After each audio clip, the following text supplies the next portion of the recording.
Is it the pleasure of the House that Bill number 24 be now read a second time? Je reconnais la ministre responsable de l'équité des femmes et des genres. Madam Speaker, I am pleased to rise in the House today for the second reading of the Pay Transparency Act. Cette loi permet de soutenir l'engagement plus large de notre gouvernement à faire progresser l'équité salariale au Nouveau-Brunswick, notamment dans le secteur privé et le secteur des soins. Elle constitue une avancée importante dans notre démarche collective vers davantage de justice, d'équité et d'inclusion en milieu de travail. La transparence salariale constitue un levier essentiel pour mettre en évidence les disparités salariales et encourager les pratiques de rémunération justes et équitables. Malgré les progrès accomplis, Madame la Présidente, des inégalités systémiques persistent toujours au Nouveau-Brunswick et touchent de manière disproportionnée les femmes, les personnes diverses d'identité, de genre, les personnes handicapées, ainsi que les personnes LGBTQIA+. Des oppressions croisées contribuent à d'importantes inégalités salariales dans divers secteurs et professions. En 2025, l'écart salarial horaire au Nouveau-Brunswick s'élevait à 4,9 %, un résultat meilleur que la moyenne nationale de 11,9 %.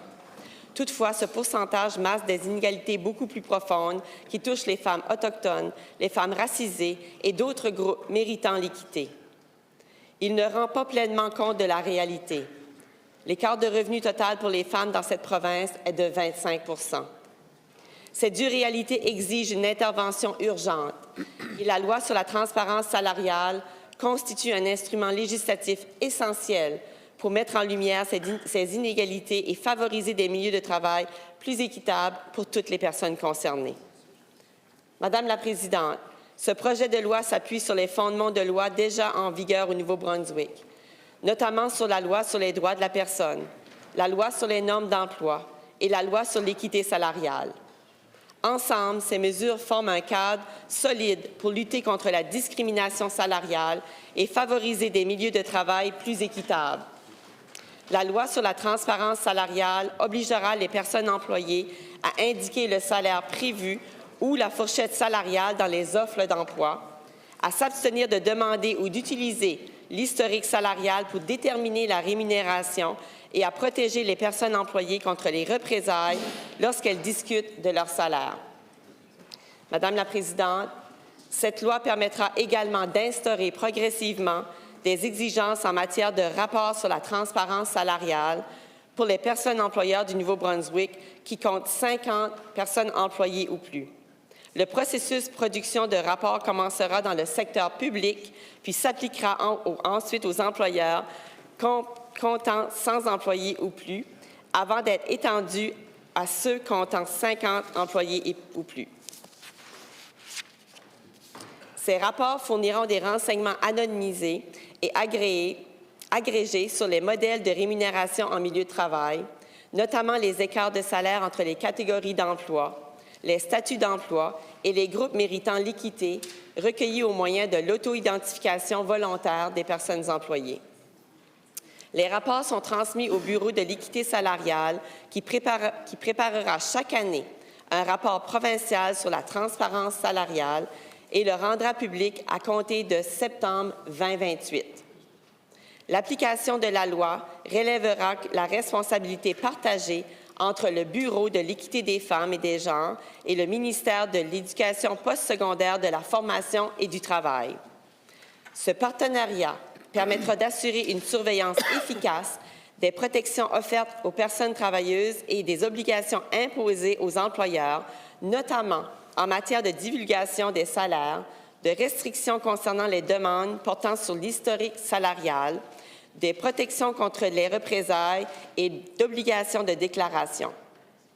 En renforçant la responsabilité et la conformité, cette collaboration contribuera à réduire les écarts salariaux persistants qui touchent de manière disproportionnée les femmes, les personnes de diverses identités de genre et les groupes méritant l'équité.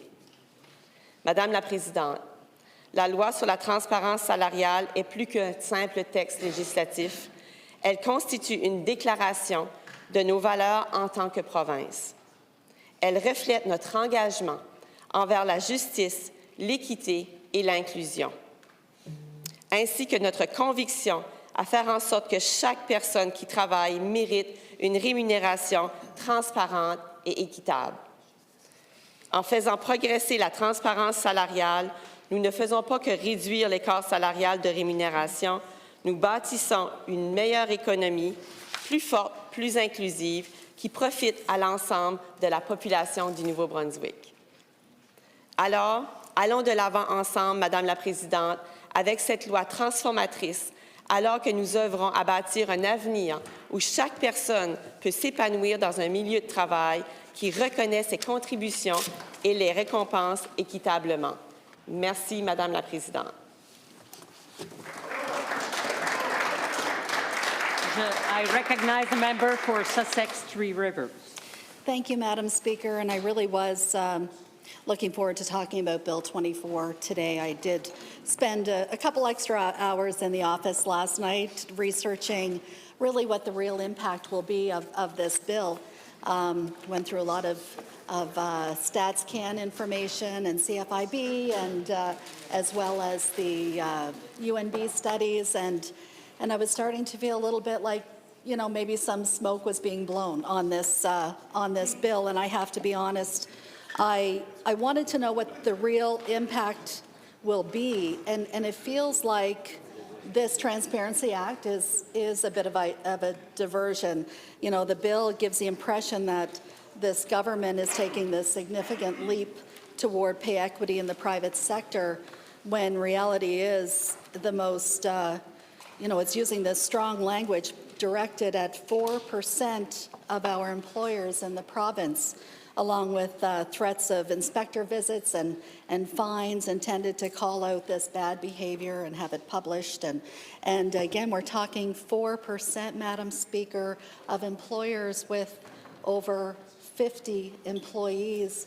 And research will show that these large employees have pay equity in place. They will, you know, it is this, if it applies only to employers with more than 50 employees. It's intended to mandate that they include salary ranges in job postings, prohibit them from asking about salary history, which of course makes sense when they're hiring or doing interviews for hiring, and it's intended to protect employees from reprisals from discussing their wages. And again, these are all wonderful things, except, and this is what this Transparency Act is about, but 4%, our biggest employers in the province with robust systems in place are largely doing this work already. So, you know, I understand that this Pay Transparency Act also aims to address systemic pay gaps that disproportionately affect women and marginalized people. And I'm glad this, you know, this focus is being put here and that there's conversation around this. But I don't want anyone to be disillusioned by what this act actually entails. You know, when I was Minister for Women's Equality, I received presentations from the Coalition for Pay Equity, and I really, truly appreciate and respect the work of Joanne Perron. For 25 years, she's been an advocate for pay equity, and she's an incredibly strong voice for pay equity in our province, and she really is wonderful to work with, and I have a lot of respect for her. And I know that it seems Liberals are always kind of promoting this narrative of having a stronger social conscience than anyone else has, and of course much stronger than we have on this side of the House.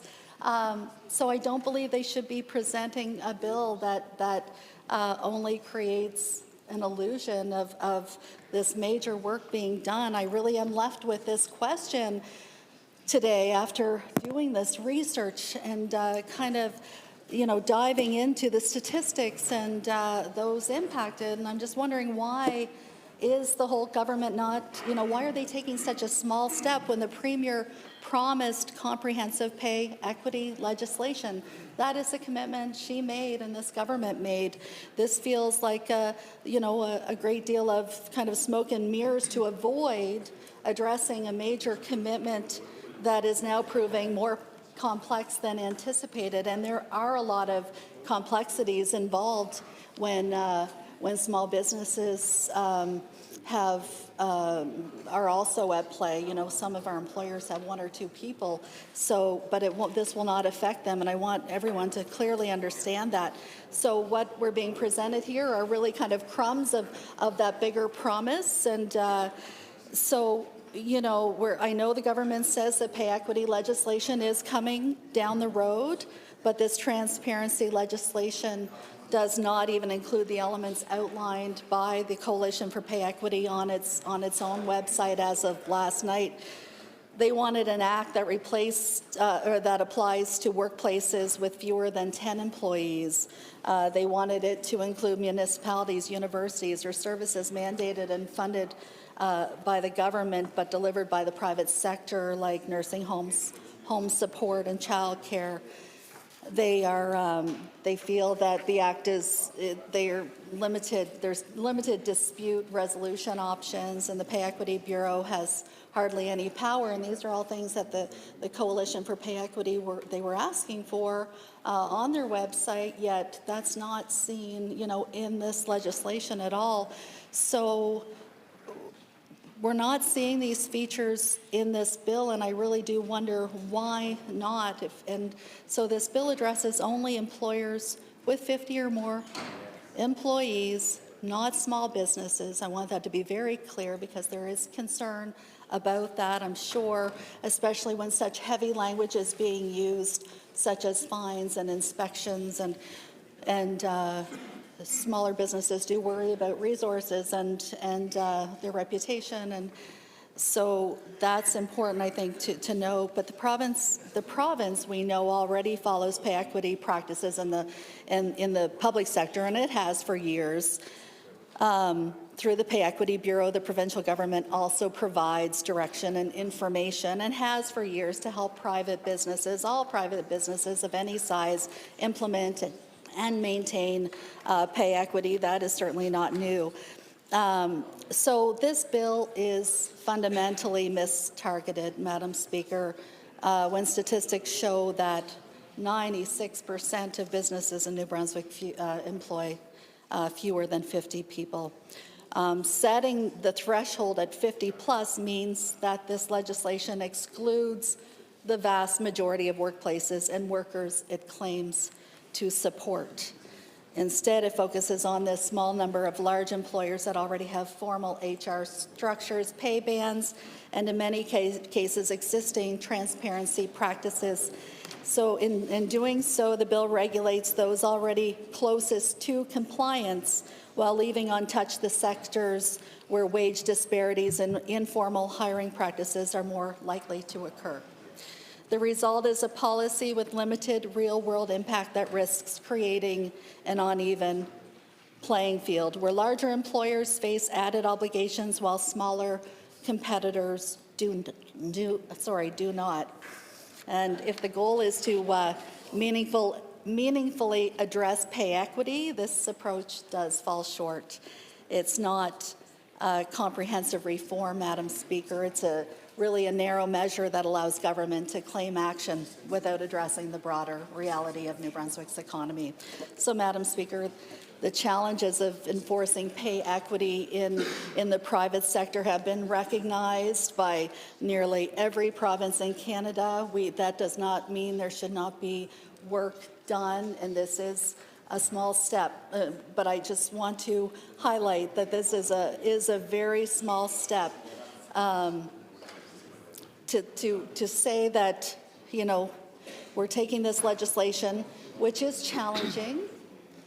We're doing really what no other province is doing, really.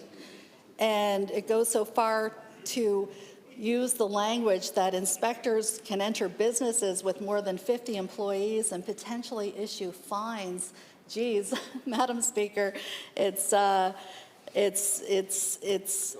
very heavy. You know, it is daunting, I think, for sure. Pay transparency legislation, I just want to, outline, it is not universal across Canada. British Columbia, Newfoundland and Labrador, Nova Scotia, Ontario, and Prince Edward Island all currently have pay transparency legislation, or they've added pay transparency provisions to existing employment laws. These provinces require employers to include expected wage or salary ranges in public job postings and prohibit employers from requesting or seeking the past pay history of job applicants. They also require some form of reporting to the relevant government authority, with reports made available to employees. So then we take so part of what we're doing, they do there. Newfoundland and Labrador, Nova Scotia, and Ontario impose fines or penalties for non-compliance. Only Ontario, though, explicitly references compliance officers in its legislation, while British Columbia publishes annual reports of aggregated data. So New Brunswick's proposed act would really combine the features of all these provinces, giving it one of the broadest scopes of any pay transparency legislation in the country. So this legislation appears to assume that, pay differences are always a result of bias or negative intent on the part of employers. Employers can expect to be publicly shamed and fined, this bill reads. So many aspects of this bill seem excessive, especially considering it will affect only 4% of businesses, many of which already are advanced enough here in 2026 to understand and implement pay equity practices. This still feels like a lot of smoke and mirrors, Madam Speaker, but I do hope to ask questions during during committee to get some answers on some of these outlying questions. Thank you. I recognize the Leader of the Third Party. Thank you, Madam Speaker. I was pleased that the Minister brought forward this bill. Pay transparency is sort of part of a duo, a two-part play. One is pay transparency, and the second one is pay equity in the private sector.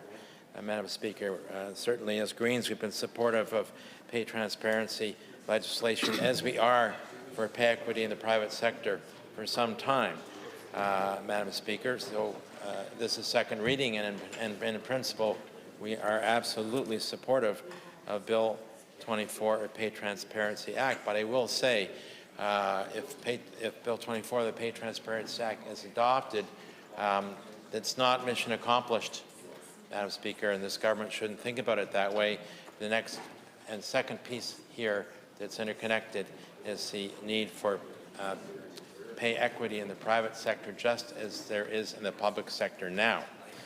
The Pay Equity Coalition has done a tremendous job on advocating and campaigning for pay equity successfully in the public sector, for pay transparency, which we have a bill before us today, and for pay equity in the private sector. So that's the next piece that needs to be achieved in the term of this government, Madam Speaker. Well, I will say I do have some concerns about the timeline for implementation. So, for example, for organizations with over 100 employees, they wouldn't have to comply until 2029, which I'll have questions about, certainly. And for those with 50 or more employees, they wouldn't have to comply until 2030. Last time I checked, this was just 2026. So at committee, certainly we'll be asking questions to try and understand why its implementation is being rolled out so slowly over the next 4 years. The other issue, Madam Speaker, that's of concern, and I want to certainly ask questions about that at committee, that my colleague from Sussex Three Rivers had brought up, which is why it doesn't apply for enterprises with fewer than 50 employees. So this isn't a question of principle.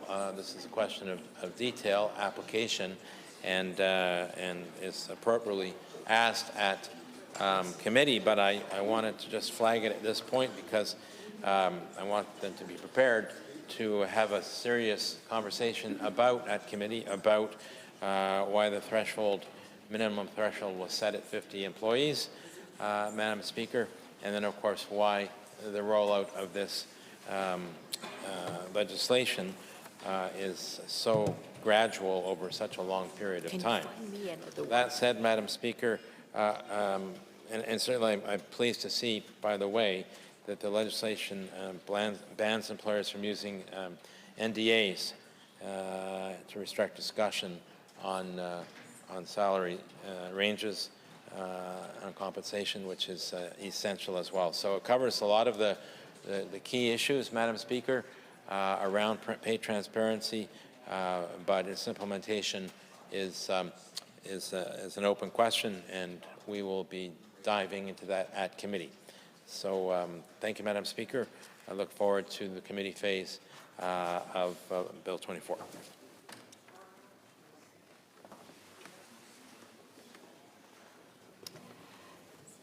All those in favor of the motion will please say yea. Yay. All those opposed will please say nay. In my opinion, the yeas have it, and I declare the motion carried. Pay Transparency Act.